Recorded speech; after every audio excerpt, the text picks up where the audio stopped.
Hello बच्चों, primary की पाठशाला में आपका स्वागत है। आइए आज की पाठशाला शुरू करते हैं।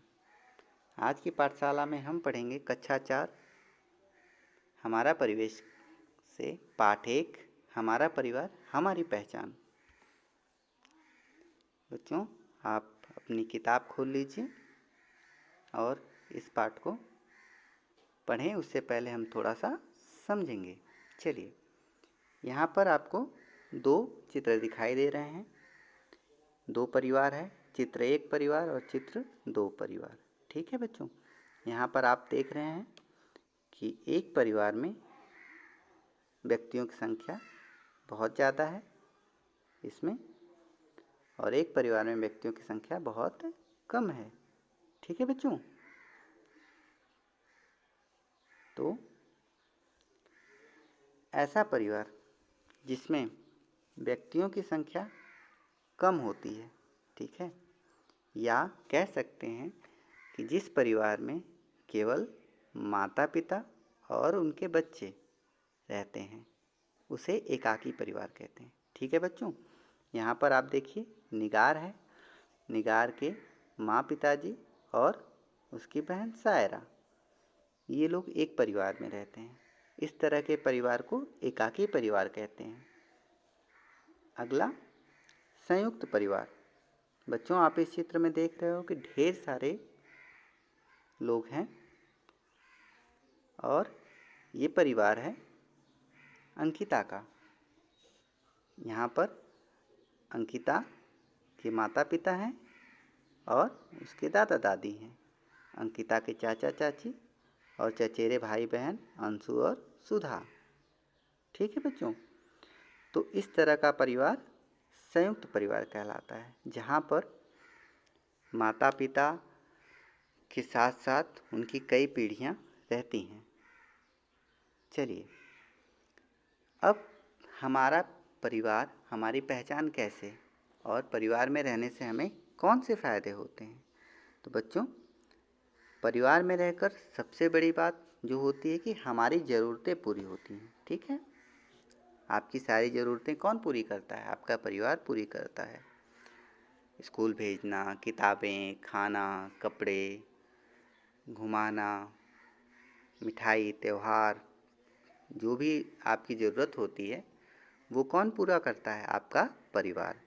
सभी एक दूसरे से स्नेह करते हैं। स्नेह का अर्थ होता है प्रेम करना। परिवार में आपके परिवार के लोग आपको बहुत प्रेम करते हैं ना।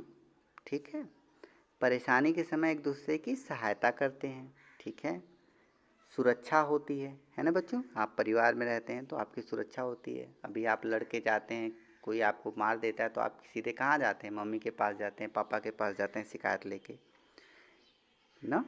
तो वहाँ आपको सुरक्षा मिलती है। हम सीखते हैं, आप अपने परिवार से ही कुछ न कुछ सीखते हैं, क्योंकि परिवार बच्चे की पहली पाठशाला होती है। आपका विद्यालय ये है, लेकिन जो आपका पहला विद्यालय, आपने बोलना ये सब कहाँ सीखा? चलना, आपका व्यवहार सब आपने अपने परिवार से सीखा।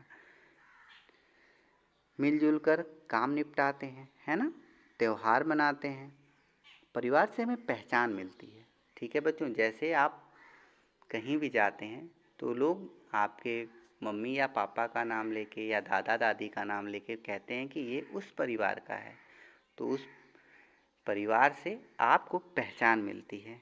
ठीक है बच्चों, इसी तरह हमारे आसपास कई परिवार हैं और इन्हीं परिवारों से मिलकर हमारा समाज बनता है। ठीक है बच्चों, आपको समझ में आ गया होगा कि परिवार की आवश्यकता क्यों होती है और परिवार से हमारी पहचान कैसे होती है। चलिए आगे, अब परिवार में हमें क्या करना चाहिए और क्या नहीं करना चाहिए। परिवार में सदैव एक दूसरे का आदर करना चाहिए, सभी की बातें सुनना व समझना चाहिए, किसी के बीमार होने पर उसकी देखभाल करनी चाहिए और एक दूसरे के साथ विनम्रता का व्यवहार करना चाहिए। परिवार के लोगों के कामों में सहयोग करना चाहिए। और परिवार में नहीं करना चाहिए, क्या नहीं करना चाहिए? बिना बताए कहीं चले जाना, जैसे आप घूमने जाते हो या खेलने चले जाते हो, फिर घर वाले आपको ढूंढते हैं, तो आपको ऐसा बिल्कुल नहीं करना है। इधर उधर सामान बिखेर देना। आप स्कूल से जाते हो, बैग कहीं आपका जूता कहीं, शर्ट कहीं, तो ऐसा करने से दिक्कतें होती हैं ना। बुजुर्गों की ज़रूरतों का ध्यान रखना, घर के कामों में सहयोग न करना, ये सब चीज़ें आपको नहीं करनी चाहिए। आपके बुजुर्गों की ज़रूरतों का ध्यान रखना चाहिए। ठीक है बच्चों, तो आगे चलिए, अब हम इस पाठ पे आधारित कुछ प्रश्न उत्तर हल करेंगे। तो पहला प्रश्न है, परिवार से आप क्या समझते हैं? जिन लोगों के साथ हम रहते हैं वही हमारा परिवार होता है। ठीक है। दूसरा प्रश्न है, परिवार हमारे लिए क्यों महत्वपूर्ण है? उत्तर है, परिवार में रहकर हमारी ज़रूरतें पूरी होती हैं। परिवार से हमें स्नेह, सुरक्षा, परेशानी के समय सहायता तथा सीखने का अवसर मिलता है। परिवार से हमें पहचान मिलती है, इसलिए परिवार हमारे लिए महत्वपूर्ण है। अगला प्रश्न देखिए, हमें अपने परिवार के लिए क्या क्या करना चाहिए? उत्तर है, हमें अपने परिवार में सभी से मिलजुल कर रहना चाहिए, एक दूसरे की सहायता व बड़ों का आदर करना चाहिए। अगला प्रश्न है, अंतर स्पष्ट करिए। संयुक्त परिवार और एकाकी परिवार में दोनों में क्या अलग अलग है, यही आपको बताना है। आप इस तरह दो कॉलम बना लेंगे, संयुक्त परिवार और एकाकी परिवार का, और हम अंतर देखते हैं। संयुक्त परिवार में लोगों की संख्या ज़्यादा होती है, एकाकी परिवार में कम होती है। संयुक्त परिवार में माता पिता के साथ साथ दादा दादी, चाचा चाची, ताऊ ताई और उनके बच्चे होते हैं, सभी एक साथ एक ही घर में रहते हैं। जबकि एकाकी परिवार में माता पिता और उनके बच्चे होते हैं। संयुक्त परिवार में बच्चों को आसानी से देखभाल हो जाती है, जबकि एकाकी परिवार में बच्चों की देखभाल करने में समस्या आती है। खासकर अगर माता और पिता दोनों कोई नौकरी करते हैं तब ये दिक्कतें और ज़्यादा आती हैं। संयुक्त परिवार में किसी समस्या के समय आसानी से लोगों की सहायता प्राप्त हो जाती है, क्योंकि ढेर सारे लोग होते हैं। और एकाकी परिवार में कम लोग होते हैं, तो कोई मुसीबत होती है तो फिर दिक्कतें बढ़ती हैं। ठीक है बच्चों, चलिए आगे देखते हैं। सही कथन पर सही का और गलत पर गलत का चिन्ह लगाइए। अंकिता का परिवार एकाकी परिवार है। आपने देखा कि अंकिता के परिवार में दादा दादी, मम्मी पापा, चाचा चाची, चचेरे भाई बहन सभी लोग रहते हैं। जब इतने लोग हैं तो वह परिवार संयुक्त परिवार होता है, इसलिए पहला हमारा गलत है।